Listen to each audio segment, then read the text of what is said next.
Hello dear students, again as usual I am Navneel God from Tagore School Parvatsar and we are studying the EVS book of class 5th. हम लोग पढ़ रहे हैं class 5th की EVS की book and we have completed one lesson in my previous video. We have completed the questions and answers also of lesson 1.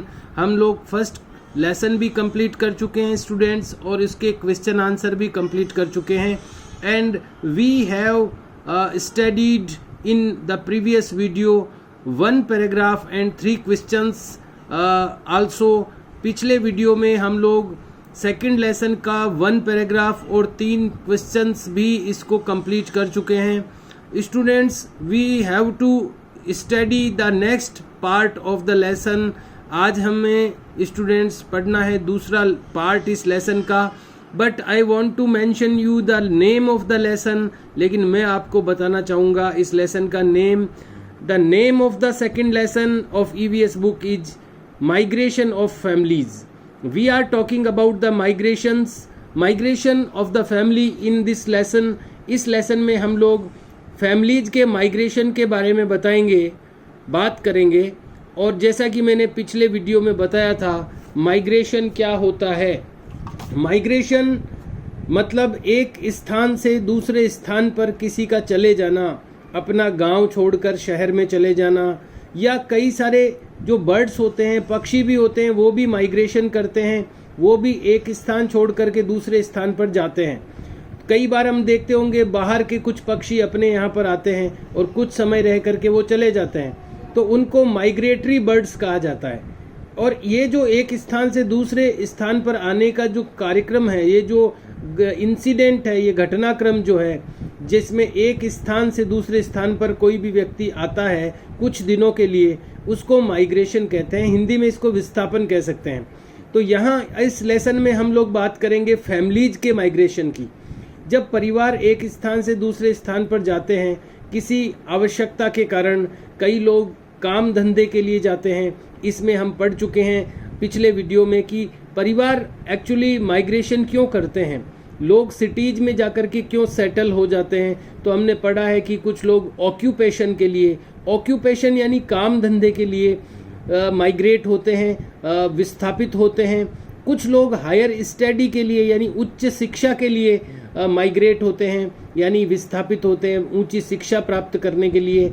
और जब वो नई जगह पर जाते हैं तो उनको भी कई प्रॉब्लम्स को फेस करना पड़ता है, कई प्रॉब्लम्स का सामना करना पड़ता है. जैसे कि एकोमोडेशन की प्रॉब्लम हमने पिछली बार पढ़ी थी पिछले वीडियो में. एकोमोडेशन मीन्स रहने की जगह की प्रॉब्लम आती है जब कोई माइग्रेट करता है, जब वो नए स्थान पर जाकर के सेटल होता है तो उसको एकोमोडेशन की प्रॉब्लम आती है, यानी रहने की जगह की प्रॉब्लम आती है. इसी के साथ में जो सेकंड प्रॉब्लम आती है नई जगह पर, वो होती है मिसिंग हिज ओवन विलेज. अपने खुद के गांव को वो मिस करता है, अपनी खुद की जगह को वो मिस करता है, उसकी याद उसको आती है. आप भी जब कभी नए स्थान पर चले जाते हैं कुछ दिनों के लिए, तो कुछ दिनों के बाद आपको अपनी जगह की याद आने लगती है, आप उसको मिस करने लगते हैं. So students, we have studied these things in the previous video. ये सारी चीज़ें हम previous वीडियो में पढ़ चुके हैं.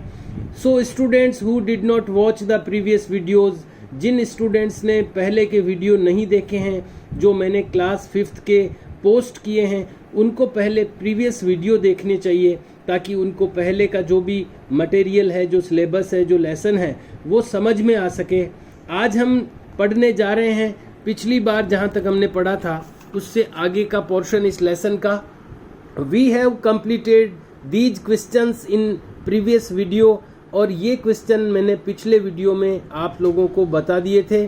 Students, I want to request you, actually मैं आपसे एक अनुरोध करना चाहता हूँ. You should write all the question answer in your notebooks which I make doing you. जो मैं आपको करवा रहा हूँ, ये सारे क्वेश्चन आंसर आपको नोटबुक में ज़रूर करने हैं और इनको लर्न भी करना है. तो मैं जो फर्स्ट चैप्टर के जो क्वेश्चन आंसर मैंने करवाए हैं वो भी आपको नोटबुक में करने हैं. और सेकंड चैप्टर में भी मैंने ये क्वेश्चन आंसर पिछले वीडियो में करवा दिए थे. ये भी आपने कर लिए होंगे नोटबुक में, नहीं किए हैं तो ज़रूर आप इनको करें। और साथ के साथ इनको हैंड टू हैंड आपको लर्न भी करते चलना है, क्योंकि बहुत सारे क्वेश्चन आंसर लेसन के बीच में भी आते रहेंगे, करवाते रहेंगे, और उनको आपको लर्न करना है, ताकि लेसन सेशन के लास्ट में जब एग्ज़ाम हो आपका, इस बार आपका बोर्ड एग्ज़ाम है, तो सेशन के लास्ट में भी आप चीज़ों को ठीक से लर्न कर पाएँ। वो तब आप कर पाएंगे जब आप hand to hand, lesson to lesson आप इनको लर्न करते जाएंगे। तो केवल रिटर्न वर्क कर लेना अपनी नोटबुक में, this is not sufficient students, ये केवल पर्याप्त नहीं है। So let us look at the screen, आइए देखते हैं स्क्रीन पर, and read the next paragraph of this lesson, और पढ़ते हैं इस लेसन का अगला पैराग्राफ। धीरज हैज ए सन, धीरज रखता है एक बेटा, एंड ए डॉटर, और एक बेटी। धीरज के एक सन और एक डॉटर है, एक बेटा और एक बेटी है। ही वॉज वर्किंग, वह कार्य कर रहा था, इन ए विलेज, एक गांव में। On the basis of daily wages, on the basis of यानी किसके आधार पर कर रहा था, ऑफ डेली वेजेज यानी रोजाना की मजदूरी के आधार पर। कई लोग डेली वेजेज के आधार पर वर्क करते हैं। डेली वेजेज का मतलब रोजाना की मजदूरी मिलती है उनको रोज के अनुसार मजदूरी मिलती है। जिस दिन वो जाते हैं काम पर उस दिन की मजदूरी उनको मिलती है, जिस दिन वो नहीं जाते हैं उस दिन की मजदूरी उनको नहीं मिलती है। इसको डेली वेजेज कहते हैं। तो वो डेली वेजेज के बेसिस पर यानी उसके आधार पर वर्किंग करता था, कार्य कर रहा था विलेज में यानी गांव में। उसके बेटे का नाम था धीरज। धीरज है, सॉरी, जो पेरेंट्स जो फादर हैं उनका नाम धीरज है, उनके एक सन और एक डॉटर हैं। His son was studying in 12th, उनका जो सन था यानी बेटा जो था, वॉज स्टडिंग पढ़ रहा था, इन 12th 12वीं कक्षा में, 12th स्टैंडर्ड यानी 12वीं कक्षा में। And his daughter was in 10th standard, और उनकी जो डॉटर थी, जो बेटी थी, वो 10th स्टैंडर्ड में पढ़ती थी यानी 10वीं क्लास में पढ़ती थी। When his son passed the senior secondary examination, when means जब his son उनका बेटा passed यानी पास कर चुका, उसने पास कर लिया द सीनियर सेकेंडरी एग्जामिनेशन 12वीं कक्षा की परीक्षा। सीनियर सेकेंडरी का मतलब होता है 12वीं और एग्जामिनेशन का मतलब होता है परीक्षा। जब उनके सन ने यानी बेटे ने सीनियर सेकेंडरी यानी 12वीं कक्षा की एग्जामिनेशन यानी परीक्षा पास कर ली, तो आपको भी पता है जब कोई 12th पास कर लेता है, 12वीं कक्षा पास कर लेता है, तो उसको कॉलेज में एडमिशन लेना होता है। स्कूलिंग उसकी फिनिश हो जाती है 12वीं में और वो उसको कॉलेज में एडमिशन लेना होता है। तो उनका धीरज का जो सन था, जो बेटा था, उसने भी 12th क्लास जब पास कर ली, देन धीरज डिसाइडेड, तो धीरज ने डिसाइड कर लिया। डिसाइड करना यानी निश्चय कर लिया। धीरज ने निश्चय कर लिया, डिसाइड कर लिया, to send him his son, उसके सन को यानी उसके बेटे को सेंड यानी भेजने का। धीरज ने अपने बेटे को, अपने सन को भेजने का निश्चय कर लिया, डिसाइड कर लिया, टू द सिटी, शहर में। तो धीरज ने अपने बेटे को शहर में भेजने का डिसाइड कर लिया। For his higher studies, higher यानी ऊंची, स्टडीज यानी शिक्षा, फॉर यानी के लिए, हिज यानी उसकी उच्च शिक्षा के लिए। उसको अब जो आगे की शिक्षा प्राप्त करनी थी 12th के बाद में, कॉलेज की जो एजुकेशन लेनी थी उसको, तो उसके लिए उसने, धीरज ने यानी उसके पिता ने ये डिसाइड किया कि वो अपने बेटे को सिटी में भेजेगा। ऐसा उसने हायर एजुकेशन के लिए उसको सिटी में भेजने का डिसाइड कर लिया। द नेक्स्ट इज, अगला है, ही थॉट, उसने सोचा, दैट कि if his son went to live in the city, if यानी यदि, हिज सन यानी उसका बेटा, वेंट यानी गया, टू लिव यानी रहने को, इन द सिटी शहर में। उसने सोचा कि अगर उसका बेटा रहने के लिए शहर में गया, away from his family, away यानी दूर, फ्रॉम हिज फैमिली, फ्रॉम यानी होता है से, हिज फैमिली यानी उसके परिवार से दूर। अगर उसका जो सन है, बेटा है, वेंट टू लिव, रहने के लिए गया, इन द सिटी, शहर में, away from the family, from his family, उसके परिवार से दूर, फॉर स्टडिंग, पढ़ने के लिए, तो उसने सोचा कि अगर उसका बेटा पढ़ने के लिए, स्टडी करने के लिए उसकी फैमिली से दूर चला गया, देन द एक्सपेंडिचर, एक्सपेंडिचर का मतलब होता है खर्च, खर्चा, देन यानी तो, द एक्सपेंडिचर यानी खर्चा, ऑफ द फैमिली यानी परिवार का, वुड इंक्रीज, बढ़ जाएगा, इंक्रीज यानी बढ़ना, वुड यानी होगा, संभावना के लिए, तो उसका खर्चा बढ़ जाएगा, उसका एक्सपेंडिचर, एक्सपेंडिचर यानी खर्चा इंक्रीज हो जाएगा, इंक्रीज यानी बढ़ जाएगा। तो उसने, धीरज ने सोचा कि अगर उसके बेटे को शहर में वो पढ़ाई के लिए भेजेगा तो उसका जो एक्सपेंडिचर है, जो उसका खर्चा है, वो इंक्रीज हो जाएगा यानी बढ़ जाएगा। And when his daughter, and यानी और, व्हेन यानी जब, हिज डॉटर यानी उसकी बेटी, कंप्लीट्स जब पूरा करेगी, पूरा करती है, हर स्कूल, उसकी स्कूल, एजुकेशन यानी शिक्षा, आफ्टर 2 years, 2 साल बाद, और जब उसकी जो डॉटर है, जो बेटी है, वो 2 साल बाद, अभी वो 10th में है, जब 2 साल बाद वो 12th कक्षा पास कर लेगी, then he will have to send, तो उसको भी भेजना पड़ेगा, देन यानी तो, he will have to send, have to, जब हैव टू का प्रयोग होता है तो इसका मतलब वो काम करना पड़ेगा, ऐसा उसमें उसकी फीलिंग होती है। ही विल का प्रयोग फ्यूचर के लिए होता है, विल यानी गा गे गी जुड़ जाता है, he will have to send, उसको भेजना पड़ेगा, हर यानी उसको, आल्सो यानी भी, उसको भी उसे भेजना पड़ेगा, टू द सिटी, शहर में, यानी अभी तो उसको अपने बेटे को भेजना है, फिर 2 years के बाद जब उसकी बेटी भी सीनियर सेकेंडरी कंप्लीट कर लेगी तो उसको भी उसे भेजना पड़ेगा सिटी में, फॉर हर हायर एजुकेशन, उसकी उच्च शिक्षा के लिए, देयरफॉर, इसलिए, ही डिसाइडेड, उसने डिसाइड कर लिया, उसने निश्चय कर लिया, दैट की, as he was working on daily wages, as यानी जैसे कि, ही वॉज वर्किंग, वह कार्य कर रहा था, ऑन डेली वेजेज, रोजाना की मजदूरी पर, इन हिज विलेज, उसके गांव में, कि जैसे वो अपने गांव में रोजाना की मजदूरी पर कार्य कर रहा था, he will migrate with his family, वह माइग्रेट हो जाएगा, वह चला जाएगा, विद हिज फैमिली, उसके फैमिली के साथ, टू द सिटी, शहर में, and do the similar work, और वही सिमिलर वर्क करेगा, सिमिलर यानी जैसा अभी कर रहा है वैसा ही वर्क वो कर लेगा, देयर यानी वहां, आल्सो यानी भी।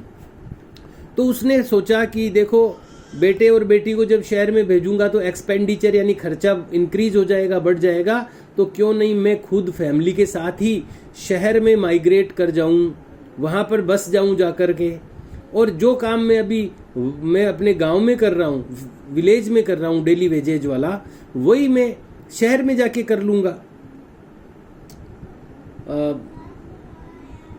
Similar work for also, okay. When he moved to the city, जब व्हेन यानी जब, ही मूव्ड वो चला गया, वो गया, टू द सिटी शहर में, जब वो शहर में चला गया, ही फेस्ड उसने सामना किया, ए लॉट ऑफ ट्रबल, कई समस्याओं का, लॉट ऑफ यानी बहुत सी, ट्रबल यानी समस्याएं, उसने कई सारी समस्याओं को फेस किया, सामना किया, in getting a house on rent, in getting यानी प्राप्त करने में, ए हाउस एक घर, ऑन रेंट यानी किराए पर। तो जब वो शहर में चला गया धीरज अपने परिवार को लेकर के, तो उसने कई सारी ट्रबल यानी समस्याओं को फेस किया यानी सामना किया उनका। पहली समस्या क्या थी? हाउस यानी घर, वहां पर किराए का मकान लेने की समस्या को फेस किया। As the rental charges in the city, जैसे कि, एज यानी जैसे कि, द रेंटल चार्जेज किराए का जो भाड़ा था, जो घर का जो भाड़ा था, चार्जेज था, इन द सिटी शहर में, वाज वेरी हाई बहुत ऊंचा था। शहर में जो किराया होता है मकानों का वो ज्यादा होता है, तो जैसे कि as the rental charges in the city, जैसे कि जो सिटी में रेंटल चार्जेज थे यानी मकान का किराया था, rental charges city are very high, वो बहुत ज़्यादा था। ही टुक ए रूम, तो उसने एक कमरा लिया, ऑन रेंट, किराए पर, far away from the main city. Far away यानी बहुत दूर, फ्रॉम द मेन सिटी, मुख्य शहर से। जो मेन सिटी थी वहाँ से बहुत दूर कमरा लिया और एक कमरा लिया केवल रेंट पर। हिज फैमिली, उसका परिवार, members, his family members had to accommodate themselves, उसकी फैमिली के मेंबर्स को यानी उसके परिवार के सदस्यों को हैड टू अकोमोडेट, अकोमोडेशन यानी आवास होता है, अभी हमने पढ़ा था, ये आया था फर्स्ट पैराग्राफ में। तो अकोमोडेट यानी रहना था, हैड टू का अकोमोडेट यानी उनको रहना पड़ा, डेम सेल्वेज यानी उनको स्वयं को, उसके फैमिली मेंबर्स को स्वयं को रखना पड़ा, इन दैट रूम, उस एक कमरे में, फॉर ऑल देयर एक्टिविटीज, उनकी सारे क्रियाकलापों के लिए, जितने भी काम होते हैं आदमी के, फैमिली के, वो सारे काम उनको उस एक रूम में ही करने के लिए पूरी फैमिली को एकोमोडेट होना पड़ा, रहना पड़ा। क्या क्या काम करने के लिए? लाइक लिविंग टुगेदर, जैसे कि साथ में रहना, स्लीपिंग यानी सोना, कुकिंग यानी खाना पकाना, एटसेट्रा आदि। ये सारे काम एक ही कमरे में करने के लिए उन सब को वहाँ पर रहना पड़ा, एक कमरे में ही। His neighbours were also new, उसके जो नेबर्स यानी जो पड़ोसी थे, वर यानी थे, आल्सो यानी भी, न्यू यानी नए, फॉर हिम उनके लिए, उनके जो पड़ोसी थे वो भी उनके लिए नए थे।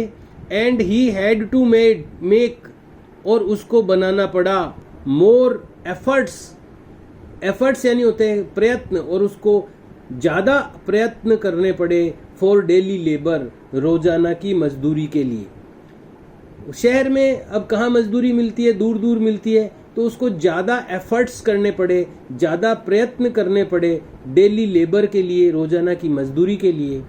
द एक्सपेंसेज, जो खर्चे थे, ऑफ लिविंग, रहने के, जो रहने के खर्चे थे, वर वेरी हाई, बहुत ऊंचे थे, इन द सिटी, शहर में, दैट इज, इसका मतलब है why he started working as a labour, why he started working as a labour during day time and at night, और इस कारण से, दैट इज वाई यानी इसीलिए, अब वहाँ के खर्चे बहुत ऊंचे थे, एक्सपेंसेज बहुत हाई थे, दैट इज वाई इसीलिए, ही स्टार्टेड वर्किंग, उसने काम करना शुरू कर दिया, एज ए लेबर, एक मजदूर के रूप में, during day and night, day time and at night, दिन के समय भी और रात के समय भी, उसने दिन और रात दोनों टाइम ही एक लेबर के रूप में काम करना शुरू कर दिया,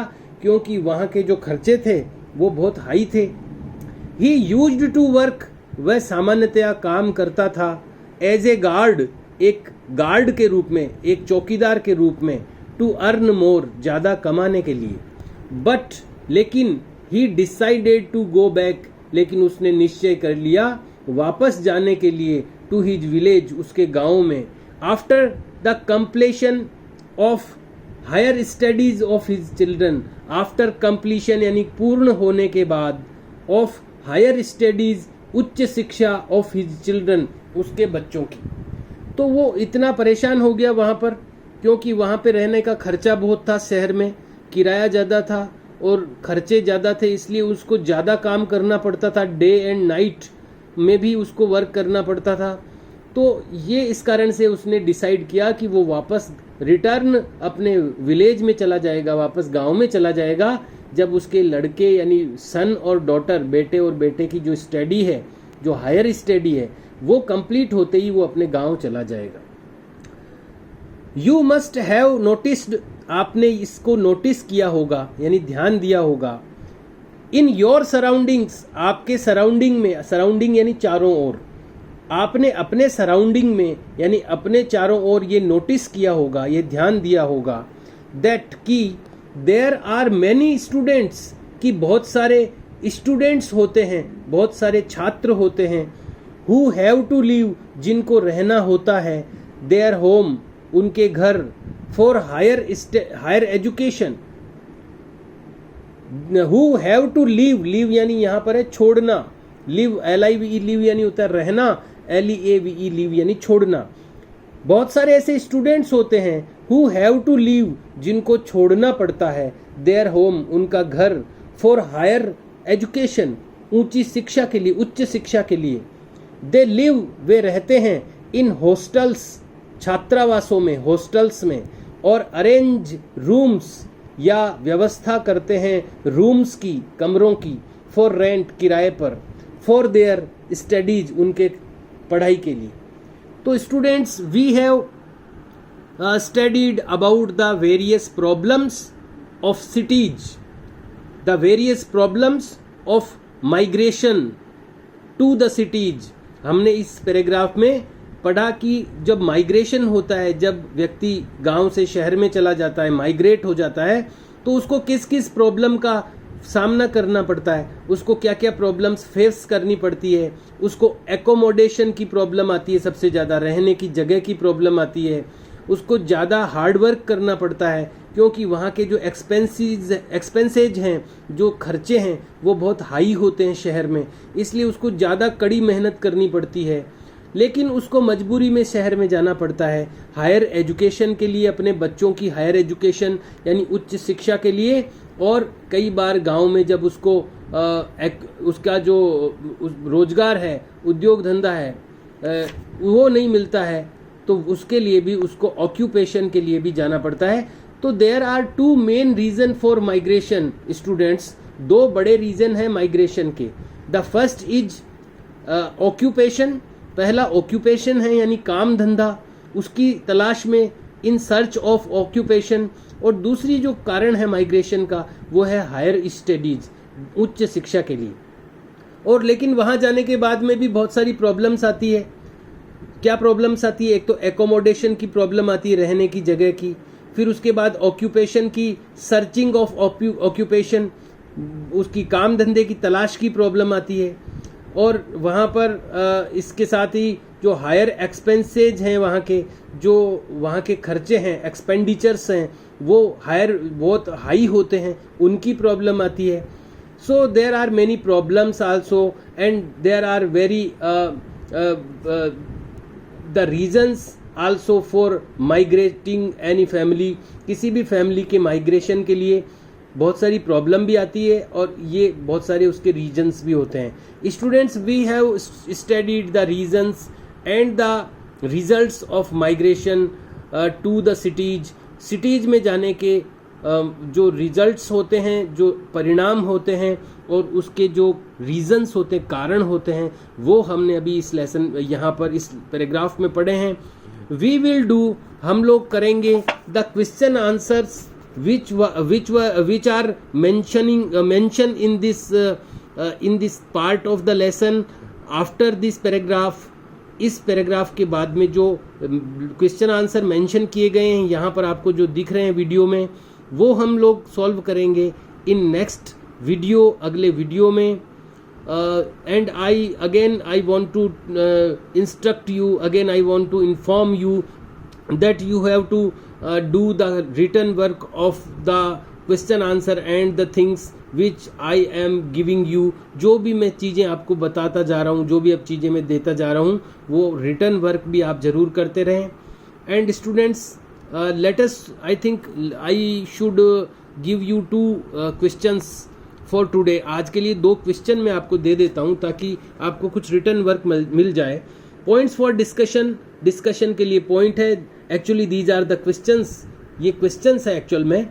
the question number 1 is there any person, क्या कोई ऐसा पर्सन है, क्या ऐसा कोई व्यक्ति है, इन योर फैमिली, आपकी फैमिली में, और इन योर विकनिटी, या आपके आस पड़ोस में, हु वेंट आउट, जो गया है बाहर, ऑफ हिज होम टाउन, अपने खुद के टाउन से यानी खुद के कस्बे से बाहर गया है, और शिफ्टेड इन योर एरिया, या आपके एरिया में शिफ्ट हुआ है, फ्रॉम सम अदर प्लेस, किसी दूसरे प्लेस से, फॉर हिज स्टडी, उसके पढ़ाई के लिए।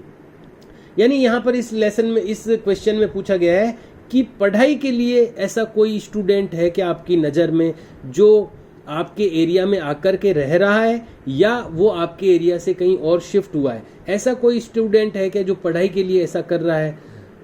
तो ये यहाँ पर आपको दोनों टाइप से आंसर लिखना है। अगर कोई ऐसा स्टूडेंट है तो आपको लिखना है यस, और अगर आप ऐसा कोई स्टूडेंट नहीं है तो आपको लिखना है नो, और अगर कोई है तो आपको लिखना है yes there is a person in my family. इसमें आपको यस लिखना है, और देयर के बाद में ये जो इज आपको शुरुआत में दिख रहा है, इसको देयर के बाद में लेकर आना है, because this is a helping verb. तो इसका आंसर आपको अगर यस में लिखना है तो आपको इस तरह से लिखना है, यस देयर इज, एनी की जगह लिख देना ए, पर्सन इन योर की लिख देना है माई फैमिली, हु यहाँ से फैमिली के बाद में इसको आप रिमूव कर दें, और इन योर विकनिटी, या आपकी फैमिली में नहीं है, अगर वो आपके आस पड़ोस का है तो आपको यहाँ फैमिली की जगह इन माई विकनिटी लिख देना है।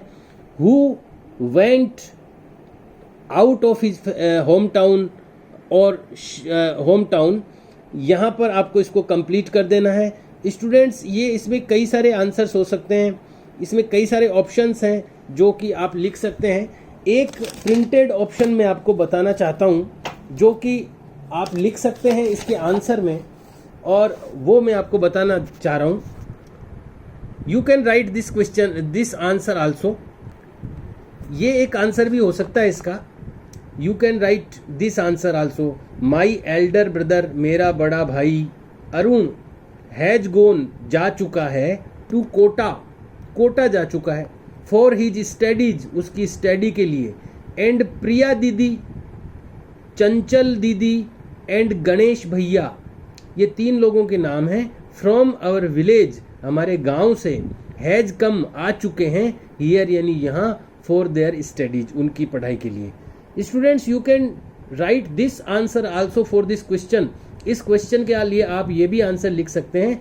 I will attach the PDF form of the paragraph and the question answers also with this video. इस वीडियो के साथ में मैं इसकी PDF भी अटैच करने वाला हूँ ताकि आप इसको क्लियरली देख करके कर सकें। And the second question is, दूसरा जो क्वेश्चन है ये है, if you have to shift, यदि आपको शिफ्ट होना है, टू सम अदर प्लेस, किसी दूसरी जगह पर, फॉर स्टडीज, पढ़ाई के लिए, देन व्हाट थिंग्स, तो कौन सी चीजें, विल यू टेक, आप लेंगे, अलोंग विद यू, आपके साथ। अगर आपको किसी दूसरे शहर में पढ़ाई के लिए जाना है तो आप कौन सी चीजें अपने साथ लेकर जाएंगे। Students, you have to write the answer like this. इस तरह से आपको आंसर लिखना है। If we have to shift to some other place, यदि हमें किसी दूसरी जगह पर शिफ्ट होना है, फॉर आवर स्टडीज, हमारी पढ़ाई के लिए, देन वी विल टेक, तो हम ले जाएंगे, आवर बुक्स, हमारी किताबें, नोटबुक्स, कॉपियाँ, क्लॉथ्स यानी कपड़े, बेडिंग यानी बिस्तर, कुकिंग मटेरियल यानी खाना पकाने का सामान, यूटेंसिल्स यानी बर्तन, मेडिसिन्स यानी दवाइयाँ, एटसेट्रा आदि, अलोंग विद अस, हमारे साथ। So students, we have read only up to this one. यहीं तक हम लोग आज पढ़ेंगे, because time is over now. अब टाइम पूरा हो गया है वीडियो का। You have to do these 2 questions, ये 2 क्वेश्चन आपको करने हैं। We will meet in next video students, and do the work, written work complete. Okay students, see you, bye.